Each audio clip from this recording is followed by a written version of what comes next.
अस्सलाम वालेकुम 10th class. बेटा उम्मीद है आप सब घर में खैरियत से होंगे। मेरा नाम फरमान अहमद है। बेटा क्लास 10 फिजिक्स के जो हमने ऑनलाइन लेक्चर्स सेलेक्ट किए हैं उसमें आज का जो हमारा चैप्टर है वो है chapter number 18 atomic and nuclear physics. ठीक है बेटा, ये चैप्टर आपके इस सिलेबस का बिल्कुल आखिरी चैप्टर है। ठीक है, और बोर्ड पॉइंट ऑफ व्यू से बहुत इंपॉर्टेंट भी है। जैसे मैंने डिसाइड किया था कि वो चैप्टर हम सिलेक्ट करें जिनका वेटेज कम है, लेकिन ये एक ऐसा चैप्टर है जो कि 8 से 9 लेक्चर के अंदर वाइंड अप हो सकता है। ठीक है, और मज़ीद ये है कि इस चैप्टर के न्यूमेरिकल्स बहुत इंपॉर्टेंट है इंट्रोडक्शन के अंदर, और बाकी की टॉपिक्स के अंदर मैं ये चीज़ें दोबारा आपसे जिक्र करूँगा। आज का लेक्चर नंबर 1 है बेटा। आज का हमारा जनरल इंट्रोडक्शन है। इस चैप्टर का वेटेज होगा। वेटेज का मतलब ये है कि ये chapter board point of view से कितने मार्क्स का पूछा जाता है आपसे।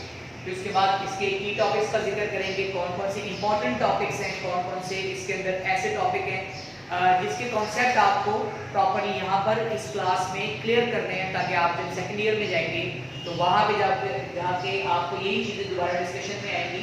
ठीक है, टॉपिक जब ये दोबारा आएंगे तो आपको कुछ हाव नाव होगा वहाँ। फिर लेक्चर के अंदर हम लोग अपने टॉपिक स्टार्ट करेंगे। हमारा आज का टॉपिक होगा एटॉमिक फिजिक्स और न्यूक्लियर फिजिक्स में बेसिक डिफरेंस क्या है। फिर वही बेटा आपने जो छोटी क्लास में आप जो डेफिनेशन पढ़ते आ रहे हैं, बेसिक डेफिनेशन, एटॉमिक नंबर क्या होता है, एटॉमिक मास क्या है, ठीक है, इनकी डेरिवेशन जो होगी छोटी छोटी सी, और फिर इनको एक्सप्रेस कैसे किया जाता है, एटॉमॉस के बारे में क्या है ये, ठीक है, जो आपको व्हाइट बोर्ड पे वर्क नजर आ रहा है। आज के हमारे लेक्चर नंबर 1 में यही डिस्कशन है। चलिए जी टॉपिक स्टार्ट करते हैं इंट्रोडक्शन में। बेटा आपको याद होगा आपने ब्रांचेस ऑफ फिजिक्स में एटॉमिक फिजिक्स और न्यूक्लियर फिजिक्स की डिफरेंट डेफिनेशंस पढ़ी थी। वहाँ मैंने आपको बताया था कि हर ब्रांच अपने कहीं अपनी एक प्रॉपर जो है ना अपने चैप्टर रखती है। मतलब वहाँ पे आपने साउंड पढ़ा, ठीक है, साउंड फिजिक्स पढ़ा, साउंड फिजिक्स पर रिलेटेड हमने एक चैप्टर नंबर 11 कर दिया था। फिर लाइट एनर्जी था, ठीक है, उससे रिलेटेड हमारा चैप्टर 12 है, ऑप्टिकल एंड ज्योमेट्रिकल ऑप्टिक्स वगैरह, ठीक है, वो हम करेंगे। फिर जो इलेक्ट्रिसिटी से रिलेटेड था, वहीं पर आपने 2 ब्रांचेस पढ़ी थी, एटॉमिक फिजिक्स और न्यूक्लियर फिजिक्स, ठीक है, इसकी डेफिनेशन होगी। मजीद इस चैप्टर के अंदर हमने क्या कुछ पढ़ना है बेटा, ये जो चैप्टर है ना, ये चैप्टर इस मॉडर्न दौर में, इस मॉडर्न एरा में बहुत इंपॉर्टेंट का हामिल है। मतलब ये चैप्टर आपको ये समझाने के लिए हेल्पफुल है कि जब डिफरेंट एलिमेंट्स डिस्कवर हो रहे थे तो कुछ एलिमेंट ऐसे भी थे जिन्हें आर्टिफिशियल वे में डिस्कवर किया गया था। पीरियोडिक टेबल के अंदर उनकी अरेंजमेंट जो है ना कुछ आर्टिफिशियल वे में भी मौजूद है। ठीक है, तो ये चैप्टर और इस चैप्टर के कॉन्सेप्ट जो है ना हमें वही टॉपिक समझने में, मतलब वहाँ पे जो हमारा रेडियोआइसोटोप का टॉपिक है, ठीक है, आर्टिफिशियल वे से जो हम न्यू एलिमेंट्स बनाते हैं, ठीक है, इसका कॉन्सेप्ट भी हमारा क्लियर होता है। की टॉपिक्स कौन कौन से हैं, वेटेज का जिक्र मैं बाद में करूंगा। की टॉपिक्स हैं इस चैप्टर में, हमने जो इंपॉर्टेंट जो हमारे टॉपिक्स हैं वो हैं नेचुरल रेडियोएक्टिविटी, कुदरती तापकारी, nuclear transmutation, properties of alpha, beta, gamma. अब आप सोचेंगे कि ये सब ये तीनों क्या हैं। ये बेटा ये तीनों रेडिएशंस हैं, ठीक है, ये रेडिएशन ऐसी रेडिएशन है जो कि रेडियोएक्टिव मटेरियल से एमिट होती है। इसका जिक्र आएगा इंशाल्लाह आगे। फिर हमारा जो बहुत इंपॉर्टेंट और मेरा फेवरेट जो है वो है हाफ लाइफ, ठीक है, रेडियोआइसोटोप, मतलब ये पूरा चैप्टर ही मेरा बहुत फेवरेट आता है। ठीक है, रेडियोआइसोटोप्स है, फिशन रिएक्शन, फ्यूजन रिएक्शन, और इसके एंड पर आएगा प्रिकॉशंस एंड आपने मुख्तलिफ किस्म के जो वहाँ पर स्टेप्स लेने हैं इन तमाम रेडियोएक्टिव मटेरियल को हैंडल करने के लिए, उसका जिक्र भी यहाँ पर आएगा। बेटा बहुत इंपॉर्टेंट चैप्टर है ये। अब तक इस 2012 से लेकर अब तक इस साल तक सिर्फ एक साल ऐसा हुआ है जिसमें इस चैप्टर का न्यूमेरिकल ना आया, ठीक है, वरना थ्योरी उस दिन आया, मतलब उस दौरान आया, उस सेशन में आ चुकी थी। हर साल बेटा इस चैप्टर में से आपका न्यूमेरिकल लाजमी आता है, ठीक है, एक्सरसाइज के न्यूमेरिकल्स हैं, 5 न्यूमेरिकल्स हैं सिर्फ, ठीक है, वो लाजमी बेटा आपसे पूछे जाते हैं। मुमकिन है कि इसके एग्जाम्पल न्यूमेरिकल भी आ जाए, ठीक है, वैसे तो इसके जो थ्योरी है वो भी बहुत इंपॉर्टेंट है, ठीक है, थ्योरी भी करनी है, हमने बिल्कुल चांस नहीं लेना। तो इसके वेटेज का जिक्र करते हैं। बेटा इस चैप्टर में आपके कहूँगे अगर कोई लॉन्ग क्वेश्चन, मैं मिसाल के तौर पर मैं कहता हूँ कि अगर इसमें से न्यूमेरिकल नहीं आता तो आपके 3 शॉर्ट क्वेश्चन आते हैं, वरना बेटा यहाँ पर आपके 2 शॉर्ट क्वेश्चंस 4 मार्क्स के और 1 MCQ 2 भी हो सकते हैं, ठीक है, और इसके बाद 5 नंबर का आपका एक लॉन्ग क्वेश्चन जो कि न्यूमेरिकल के तौर पर होगा। तो ये बेटा आपके 10 मार्क्स कम से कम बेटा इस चैप्टर में से लास्टली बोर्ड का बनता है। अच्छा, number of short question increase हो सकते हैं, नंबर ऑफ एमसीक्यूज इंक्रीज हो सकते हैं। तो उस सूरत में ये 10, 11 या 12 इन 3 फिगर में से कोई एक नंबर आपका फिगर जो है ना प्रॉपर डिसाइड होता है चैप्टर के लिए। तो बहुत इंपॉर्टेंट चैप्टर, जैसे बार बार कह रहा हूँ। फिलहाल हम अपना लेक्चर स्टार्ट करते हैं एटॉमिक फिजिक्स से। एटॉमिक फिजिक्स क्या है? It deals with the study of atom consisting of a nucleus and electrons, fundamental particle of atom as an isolated particle of a matter. ठीक है, ये बेसिकली यहाँ पर आएगा न्यूट्रॉन्स। ठीक है, consisting of neutrons and electrons. ठीक है, न्यूक्लियस मतलब जब यहाँ पर हम लोग न्यूक्लियस का जिक्र करते हैं तो न्यूक्लियस के अंदर आपके 2 पार्टिकल्स आ जाते हैं, एक आ जाएगा प्रोटॉन बेटा और एक आ जाएगा न्यूट्रॉन। ठीक है, जब प्रोटॉन और न्यूट्रॉन की स्पेसिफिक स्टडी होगी तो बेटा वो डिफरेंट हो जाएगी। तो फिजिक्स की वो ब्रांच जिसमें हम किसी भी एलिमेंट का एक स्पेसिफिक पार्टिकल एटम, जिसके बारे में डेमोक्रिटस ने ये कहा था, डेमोक्रिटस ने, ग्रीक फिलोसोफर ने ये कहा था कि एटम एटमॉस से निकला है, जिसका मतलब है इंडिविजिबल। ठीक है, जो मजीद टूट ना सके। मतलब उस वक्त उस दौरान ये तसव्वुर किया जाता है कि एटम ही सबसे छोटा जर्रा है, स्मॉलेस्ट पार्टिकल है, जो कि पूरे के पूरे एलिमेंट का एक स्ट्रक्चर बनाता है। जिस तरह आप एक वॉल देखते हैं, दीवार देखते हैं, तो आपके लिए वो कौन से पार्टिकल्स हैं जो कि इस पूरे के पूरे स्ट्रक्चर का वजूद बनता है? वो है एक ब्रिक। तो आप ब्रिक कहेंगे, brick is the fundamental particle, मतलब वो सबसे छोटा जर्रा है। उस वक्त उस दौरान ये तसव्वुर किया जाता था कि यही एक छोटा जर्रा है जो मजीद टूट नहीं सकता, इंडिविजिबल, अनब्रेकेबल। ठीक है, जो मजीद ब्रेक नहीं हो सकता। लेकिन जैसे जैसे वक्त गुजरता गया ये टूट गया और फिर डिफरेंट साइंटिस्ट ने इसके फंडामेंटल पार्टिकल इलेक्ट्रॉन, प्रोटॉन और न्यूट्रॉन को डिस्कवर किया। ठीक है, ये जो इसका जो इसकी फिलॉसफी थी, ठीक है, इसे गलत साबित कर दिया गया। जॉन डाल्टन का भी नाम आता है इसके अंदर, और भी कई एक नाम आते हैं। ठीक है, जिन्होंने एटम के बारे में अपनी काफी स्टडी की थी। अच्छा, तो इसी एटम के बारे में हम बात कर रहे हैं कि जो एलिमेंट का एक पार्टिकल है, ठीक है, जो आइसोलेटेड पार्टिकल, सिर्फ एक एलिमेंट। अच्छा, अब इस एटम की स्टडी क्या होगी? इस एटम की स्टडी ये होगी कि यही एटम अपने जैसे दूसरे एटम के साथ कैसे मिलता है, वो उनसे कैसे मुख्तलिफ है, वो कौन से पार्टिकल्स हैं जो कि एक दूसरे में डिफरेंशिएट करते हैं। जैसे कि अगर आप कहें कि क्लोरीन का एटम जो है वो बिल्कुल डिफरेंट है हीलियम से, या फिर पोटेशियम का जो एटम है वो बिल्कुल डिफरेंट है एसिटीन से या किसी भी एलिमेंट से। ठीक है, तो ये जो एलिमेंट के एटॉमिक डिफरेंसेस हैं, इसको समझने के लिए हम एटॉमिक फिजिक्स स्टडी करते हैं। ठीक है, न्यूक्लियर फिजिक्स क्या है? अच्छा, अब आपको याद होगा 1911 में आपका जो न्यूक्लियस डिस्कवर हुआ था। ठीक है, आपने केमिस्ट्री की बुक में भी पढ़ा है। ठीक है, रदरफोर्ड ने और अपना बोहर का भी आपका जो आपका टॉपिक आता है, वहां पर इस कॉन्सेप्ट को क्लियर किया गया है कि एटम का जो सेंट्रल पार्ट है, जिसमें पूरे के पूरे एटम का मैस होता है, अगर आप एटम के सिर्फ सेंट्रल पार्ट की स्टडी करते हैं, ठीक है, सेंट्रल पार्ट, एटम का सेंट्रल पार्ट यानी न्यूक्लियस की अगर आप बेटा सिर्फ स्टडी करते हैं, तो वो जो फिजिक्स की ब्रांच होगी बेटा, वो ब्रांच कहलाती है न्यूक्लियर फिजिक्स। ठीक है, it deals with the nucleus as a system consisting of nucleons. What are nucleons? Nucleons are the particles which present in the nucleus of an atom.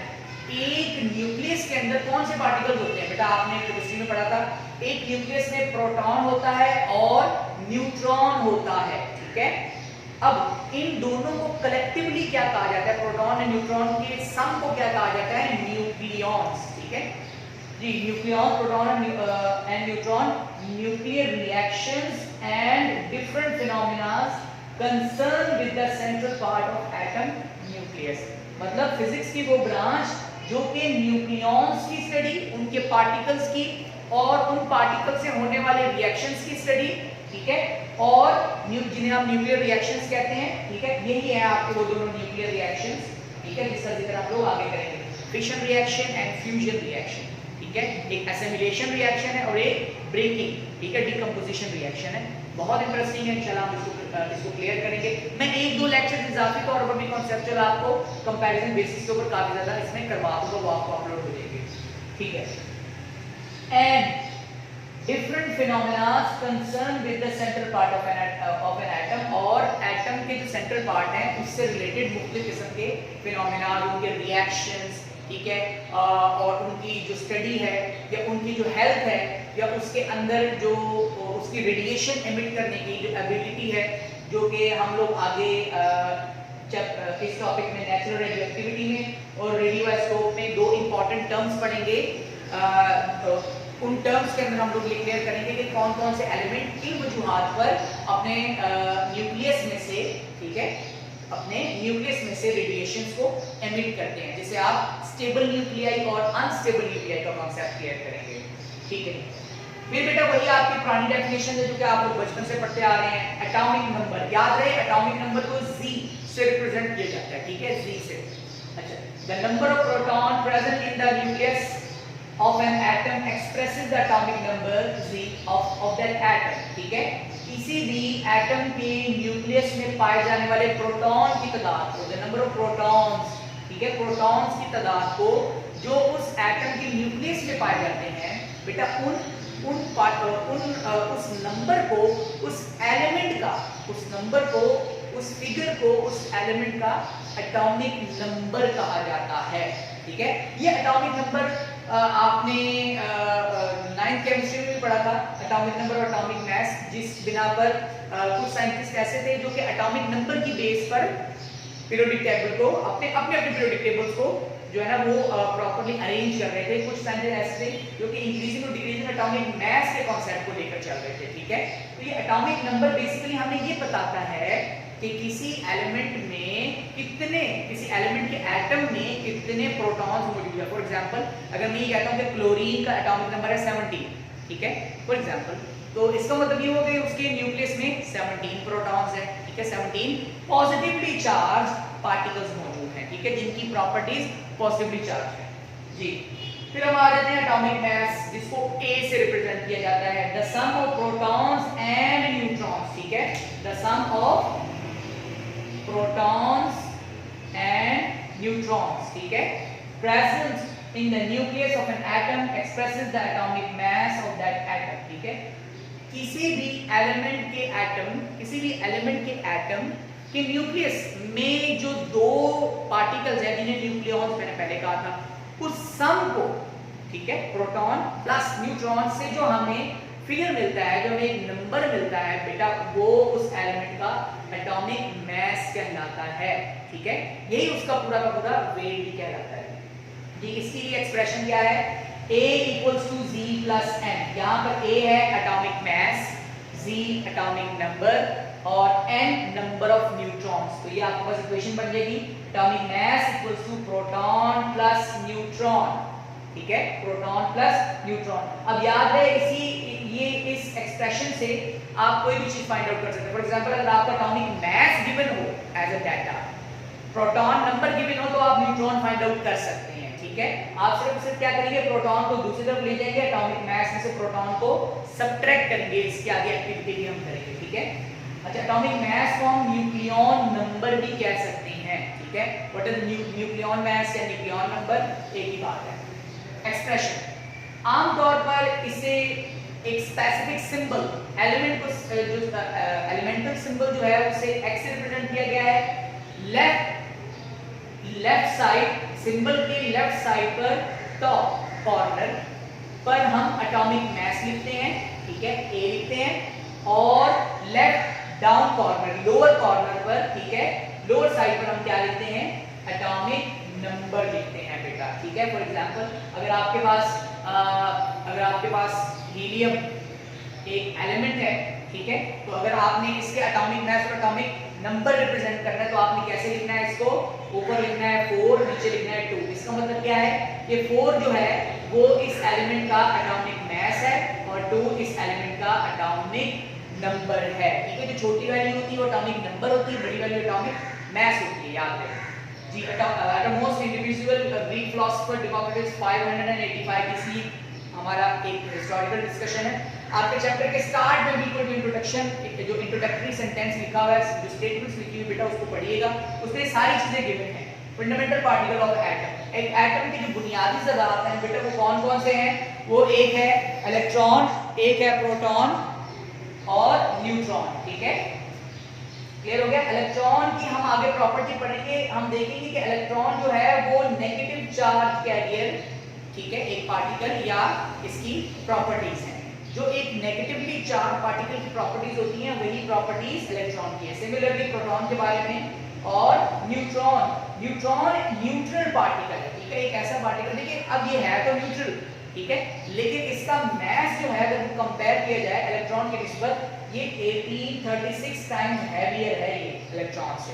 ठीक है, आगे आपने केमिस्ट्री में हर एक पार्टिकल के ऊपर चार्ज, ठीक है, और इनका मैस ये आप लोगों ने पढ़ लिया है। कांस्टेंट वैल्यूज हैं, आप देखिएगा, सर्च कीजिएगा, ताकि जब आप अपने नोट्स बनाएं तो आपको पता हो कि इलेक्ट्रॉन का जो एवरेज साइज है, इलेक्ट्रॉन के ऊपर जो एवरेज मैस, जो एवरेज इसका चार्ज है वो कितना है। प्रोटॉन का भी और न्यूट्रॉन का भी सेम यही टॉपिक आप अपने पास एक बुक बना के रखिए।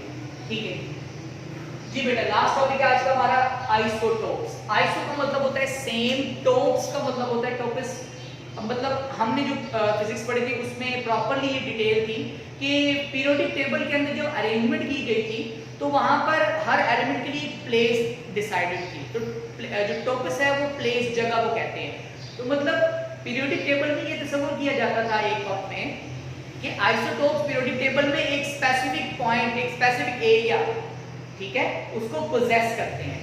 तो सेम एरिया वाले, सेम जगह वाले एलिमेंट्स को हम आइसोटोप, यानी कि ऐसे एलिमेंट जिनके आइसोटोप्स थे, ठीक है, उनको एक स्पेसिफाइड कर दिया गया था उस वक्त। लेकिन मॉडर्न पीरियोडिक टेबल अगर आप देखें तो आपको प्रॉपरली बेटा इसकी डिटेल मिलती है। आइसोटोप्स होते क्या हैं? आइसोटोप्स के बारे में आपको ये बता दूं, जब बेटा आप हाइड्रोजन, क्लोरीन, यूरेनियम और भी कई एलिमेंट का नाम सुनते हैं तो जब आपको इनके मिसाल के तौर पर मैं ये कहता हूँ कि मेरे पास एक बॉक्स में, ठीक है, मेरे पास एक बॉक्स में हाइड्रोजन गैस मैंने इसके अंदर कवर करके रखी है। फर्ज करें कि ये हाइड्रोजन गैस के पार्टिकल्स हैं, ठीक है, एक बॉक्स है उसमें हाइड्रोजन गैस के मैंने पार्टिकल्स बंद करके रखे हैं। अब बेटा इन तमाम पार्टिकल का एटॉमिक मास सेम नहीं होगा। मतलब 99.9% पार्टिकल जो है वो एक किस्म के होंगे और 1% पार्टिकल कुछ और किस्म के होंगे। इसका मतलब ये है कि किसी एलिमेंट के जो पार्टिकल्स होते हैं, जिनको एटम्स होते हैं, वो सारे एटम्स एक जैसे नहीं होते, ठीक है, लेकिन ज्यादातर पार्टिकल एक जैसे ही होते हैं। अब इसका कॉन्सेप्ट हमें क्या निकलता है? देखिए बेटे, याद रहे कि किसी भी एलिमेंट के जो एटम्स होते हैं आमतौर पर उन एलिमेंट के एटम्स जिनका नंबर ऑफ प्रोटॉन सेम हो, मतलब एटॉमिक नंबर सेम हो, ठीक है, सेम एटॉमिक नंबर, मतलब एटॉमिक नंबर तो सेम हो लेकिन उसके अंदर न्यूट्रॉन्स की तादाद डिफरेंट हो। आगे मैं एग्जांपल में समझाऊंगा, ठीक है।